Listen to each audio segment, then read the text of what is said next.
ये कहानी एक छोटे से गांव की है, जहां एक विधुर व्यक्ति अपने दो छोटी बेटियों के साथ अकेला रहता था।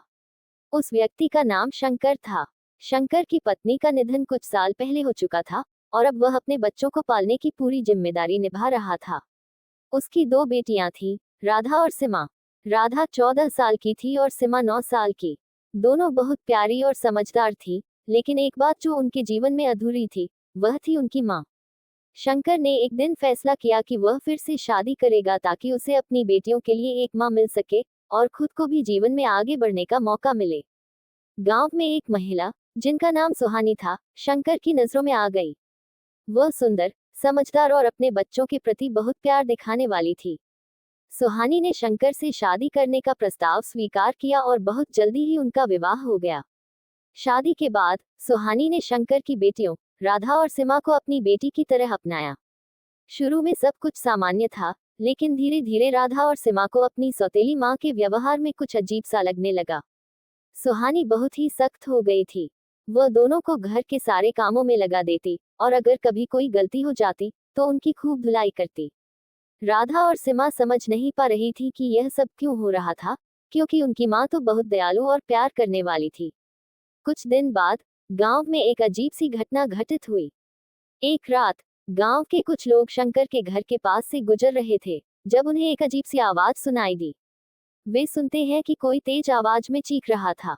वह आवाज किसी औरत की थी, लेकिन यह आवाज इतनी भयावह थी कि गांव वाले डर गए और चुपचाप वहां से निकल गए। इस आवाज के बारे में किसी को जानकारी नहीं थी, लेकिन शंकर और उसकी पत्नी सुहानी इस बारे में कोई बात नहीं करते थे। समय बीतता गया, लेकिन राधा और सीमा को अब महसूस होने लगा था कि घर में कुछ बहुत गड़बड़ है। एक दिन राधा ने सुहानी की एक पुरानी तस्वीर देखी, जो उसने कभी नहीं देखी थी। उस तस्वीर में सुहानी एक औरत के साथ खड़ी थी, जो बहुत ही अजीब दिख रही थी।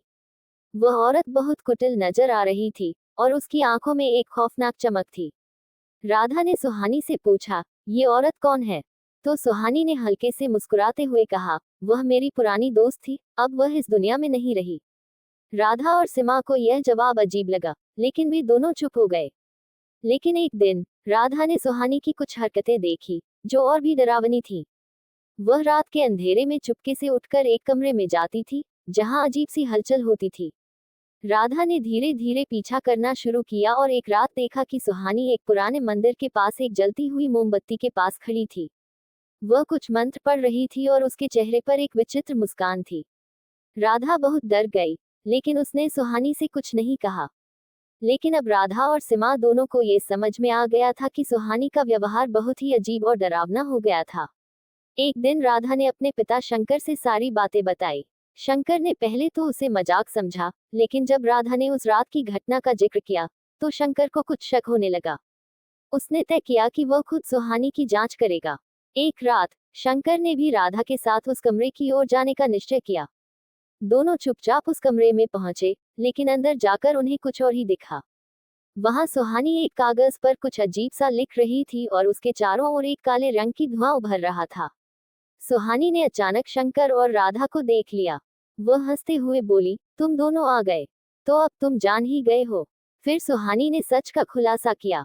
उसने बताया कि वह एक काले जादू की साधिका थी, जो मृत आत्माओं के साथ संपर्क स्थापित करने का काम करती थी। उसकी पुरानी दोस्त, जो तस्वीर में थी, दरअसल वह उसकी शिकार थी। सुहानी ने अपनी दोस्त की हत्या कर दी थी ताकि वह उसकी आत्मा को अपने नियंत्रण में कर सके और उससे शक्ति प्राप्त कर सके।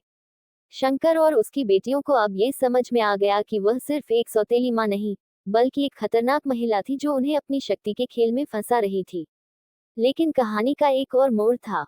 राधा और सीमा ने एक साथ मिलकर सुहानी के जादू का मुकाबला करने की योजना बनाई।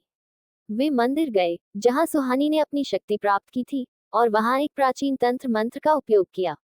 थोड़ी देर बाद सुहानी की शक्ति खत्म हो गई और वह पत्थर की तरह ठोस हो गई। उसके बाद शंकर और उसकी बेटियों ने उसे गांव से बाहर निकाल दिया। आज भी वह गांव वहीं खड़ा है, लेकिन राधा और सीमा के जीवन में वह डर अब नहीं रहा। वे अपने पिता के साथ खुशहाल जीवन जीने लगी और गांव के लोग भी समझ गए कि कभी भी किसी के चेहरे का नकाब नहीं पहनना चाहिए, क्योंकि कभी कभी जो दिखता है वो सच नहीं होता।